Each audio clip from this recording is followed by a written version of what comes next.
खास तुमच्यासाठी।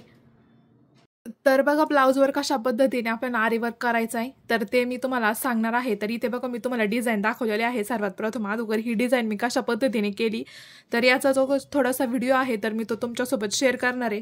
तर यासाठी जे आहे तर ते ब्लाऊज पीसवर आपलं जे बाहीचं माप आहे तर बघा आता विदाऊट क्लास किंवा विदाऊट जर टेलरिंग वगैरे तुम्हाला काहीच येत नसेल आणि तुम्हाला जर हँडवर्क करायचं असेल शिवलेल्या ब्लाऊजवर किंवा मग ब्लाऊज पीसवर तर तुम्ही घर जे आहे तर ते ब्लाऊज पीसवर करून बाहेरून सुद्धा स्टिच करून घेऊ शकता। जर तुम्हाला शिवता येत नसेल तर ते कशा पद्धतीने करायचं हे मी तुम्हाला आजच्या व्हिडिओमध्ये सांगणार आहे। तर हे जे आहे तर हे आपले मोतीचे जे मणी आहेत तर ते आपल्याला लागणार आहेत आणि ह्या ज्या आहेत तर त्या ह्या स्टँडिंग लाईनी जे आहेत पाईप हे जे छोटे छोटे पाईप्सचे कटिंग आहेत तर ते आपल्याला लागणार आहे। आणि शुगर बीड्स ज्या असतात तर तुम्ही दुकानात जर गेले तुम्हाला नाव वगैरे माहीत नसतील तर हे असे शुगर बीड भेटतात आणि हे डायमंड तर हे तुम्हाला पाहिजे त्या साईजमध्ये अवेलेबल असतात दुकानामध्ये। तर शॉपमधून तुम्ही ते घेऊन यायचे आहे। तर तुम्ही कोणती डिझाईन करता त्याच्यावरती डिपेंड आहे। आणि हे जे आहे तर हे छोटे छोटे जे सर्कल आहे हे स्क्वेअर कसे आहेत तर त्याचमधले हे छोटे छोटे जे सर्कल आहेत राऊंडवाले तर ते या ठिकाणी चिटकून घेतलेले आहेत। तर याच्यासाठी जो ग्लू येतो तर तो सुद्धा तुम्हाला त्या स्टोअरमध्ये भेटणार आहे।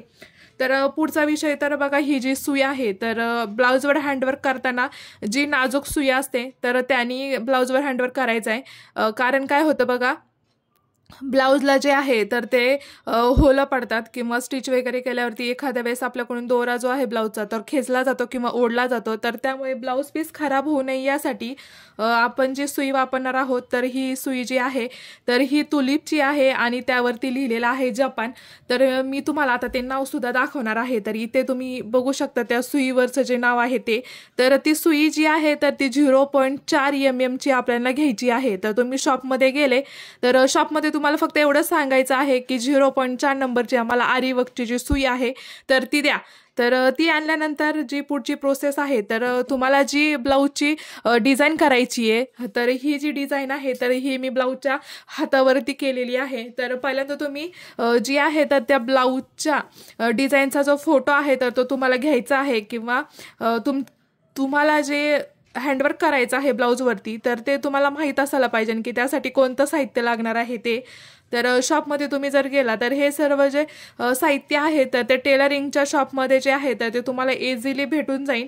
तर चला मी आता व्हिडिओला स्टार्ट करते। तर हो चॅनलला नवीन असा आणि चॅनलला सबस्क्राईब केलं नसेल तर चॅनलला आवर्जून सबस्क्राईब करा की जेणेकरून अशाच जे नवीन नवीन डिझाईन आहे किंवा आयडियाज तर मी तुमच्यासाठी घेऊन येत राहीन। तर मी आता हे स्टँडवरती केलेलं आहे फिट। जर तुम्हाला ब्लाऊज रिंगमध्ये कसा अडकवायचा आणि स्टँडला कशा पद्धतीने लावायचा हे सुद्धा पाहिजे नसेल तर मला कमेंट्समध्ये सांगायला अजिबात विसरू नका। सो चला आता आपण आपल्या डिझाईनला जे आहे तर ते करणार आहोत सुरुवात। तर मी कशा पद्धतीने करते ते नीट बघा। सो चला स्टार्ट करूया। तर ह्या डिझाईनसाठी तर बघा कशी प्रिपरेशन केलेली आहे मी।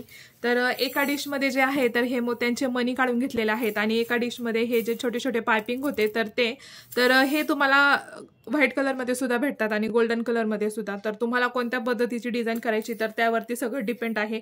मगाशीच मी म्हटलं तर तो घेताना आहे तर तो ब्लाऊजच्या मॅचिंग कलरचाच आपल्याला दोरा घ्यायचा आहे। तर इथे बघा अशा पद्धतीची जी आहे तर ती स्लिप नॉट मारून झाल्यानंतर मी काय केलंय हा जो दोऱ्याचा भाग आहे तर तो आपल्याला स्टँडच्या तर इथे बघा हा जो दोऱ्याचा भाग आहे तर तो आपल्याला स्टँडच्या खाली जो आहे एक हँड तर तो अशा पद्धतीने बोटावरती लावून घ्यायचा आहे आणि आपल्याला तो दोरा जो आहे तर तो स्टँडच्या खालीच अशा पद्धतीने पकडायचा आहे। तर इथे वरती सुई लावून आपण आता तो सर्वात अगोदर दोरा जो आहे तर तो वरती काढून घेणार आहोत। तर इथे तुम्ही बघू शकता अशा पद्धतीने जो आहे तर तो दोरा वरती आलेला आहे।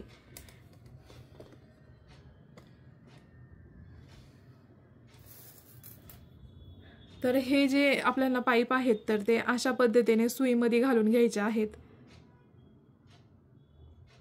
तर हे बघा आणि एका टायमाला एकच जो आहे तर तो पाईप आपल्याला त्या दोऱ्यामध्ये फिट करून घ्यायचा आहे। तर असं का तर बघा आपण जर एक किंवा दोन जर पाईप एकापेक्षा जास्त त्यामध्ये पाईप जर लावले तर ते जे आहे तर ते टाईट न बसता लूज बसतं। आता हा मी तुम्हाला बघा इथे बसून दाखवलाय तर हा अशा पद्धतीने जर केला तर हा अजिबात हालत नाही कारण तो सिंगल आपण टाईट केलेला आहे आणि तो जर डबल तुम्ही टाईट केला तर तो सारखा हल्ला जातो किंवा ह्या साईडला जा किंवा ह्या साईडला जा।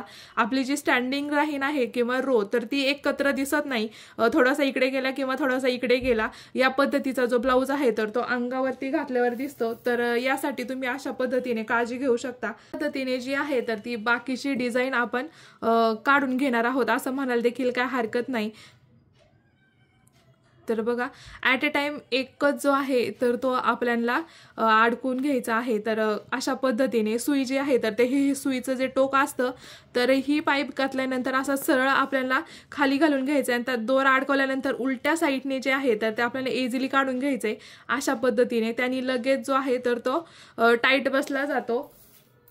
तर तुम्ही अशा पद्धतीच्या ज्या वेगवेगळ्या डिझाईन आहेत तर त्या घरी इझिली करू शकता किंवा तुम्हाला सुद्धा येऊ शकतात।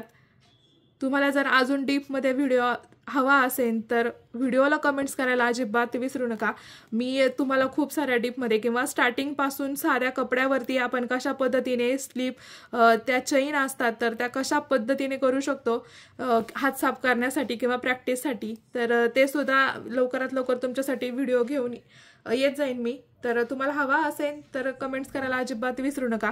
तर अशा पद्धतीने जे आहे तर ते ब्लाऊजला आपण करून घेणार आहोत हँडवर्क। तर तुमची जी डिझाईन आहे तर ती फायनली झाल्यानंतर अशा पद्धतीचा जो लुक आहे तर तो येणार आहे ब्लाऊजला। इथे तुम्ही बघू शकता की कशा पद्धतीने जे आहे तर तो लुक ह्या ब्लाऊजला आलेला आहे। तर बघा त्याच ब्लाऊजवरती हे जे आहे तर हा बॅक साईडचा जो नेक आहे तर तो मी काढून घेतलेला आहे। तर ही डिझाईनसाठी तर बघा मी जे हे आहेत तर हा जो स्क्वेअर आहे तर त्या स्क्वेअरला राऊंड करण्यासाठी जे 2 mm चे शुगर बीड्स भेटतात तर ते घेतलेले आहेत आणि हे 5। तर ह्या मण्यांमध्ये सुद्धा खूप सारे प्रकार किंवा साईज वगैरे अवेलेबल आहेत। तर तुम्हाला जी कोणतीही साईज आवडेल तर ती तुम्ही घेऊ शकता। तर बॅक साईडला सुद्धा सर्वात प्रथम काय करायचं आहे आपला जो रेडीमेड ब्लाऊजचा गळा आहे तर त्याचं माप घ्यायचं आहे आणि अशा पद्धतीने आपण जशी घडी घालतो तर तशी घडी घालून ह्या ब्लाऊजवरती गळ्याचं माप जे आहे तर ते टाकून घ्यायचं आहे। तुम्हाला जर ब्लाऊज पीसवरती जर आरीवर्कसाठी माप कसं टाकायचं याचा जर व्हिडिओ हवा असेल तर त्याची सुद्धा मला कमेंट्स करून सांगा। मी तुम्हाला त्याच्यासाठी नवीन एक जो व्लॉग आहे स्पेशल माप कसं टाकायचं तर तो तुमच्यासाठी पोस्ट करेन। तर इथे बघा ते झाल्यानंतर आपण जे हे गोल्डन कलरचा जो थ्रेड येतो तर त्याने अशा पद्धतीने साईडला जे आहे तर ते फर्स्ट बॉर्डर करून घ्यायचे आहे की जेणेकरून आपले मणी जे आहेत तर ते छान प्रकारे लागले जातील आणि आपल्या जो गळ्याचा आकार आहे तर तो छान प्रकारे येईल। तर अशा पद्धतीचे जे आरीवर्कचे जे गोंडे किंवा साईडचे जे हे पॅचेस तर ते कशा पद्धतीने केले ते सुद्धा तुम्हाला मी आता दाखवणार आहे। सो चॅनलला नवीन असा आणि चॅनलला सबस्क्राईब केलं नसेल तर चॅनलला आवर्जून सबस्क्राईब करा अशाच नवनवीन व्हिडिओसाठी आणि टिप्ससाठी। सो तुम्हाला आजचा व्लॉग कसा वाटला ते सुद्धा मला कमेंट्समध्ये सांगायला अजिबात विसरू नका। अशा पद्धतीने फुल फिनिशिंगमध्ये घरच्या घरी विदाऊट एनी क्लास करता तुम्ही अशा पद्धतीचा जो आरीवर्क आहे तर तो करू शकता। खूप साधा सिंपल आणि सोबर दिसणार आहे कारण जास्त गिजगिज किंवा खूप असा भरलेला तो डेली आपल्यासाठी नको वाटतो। कारण नवरी वगैरेचे जर ब्लाऊज असतील तर ते खूप सारे भरलेले ॲक्टिव्ह किंवा डेकोरेटिव्ह खूप छान वाटतात। पण आपल्याला जर पटकन आणि इझी आणि खूप लवकर जर आरीवर्क करायचा असेल तर तुम्ही घरच्या घरी अशा पद्धतीने जो आहे तर तो आरीवर्क करू शकता।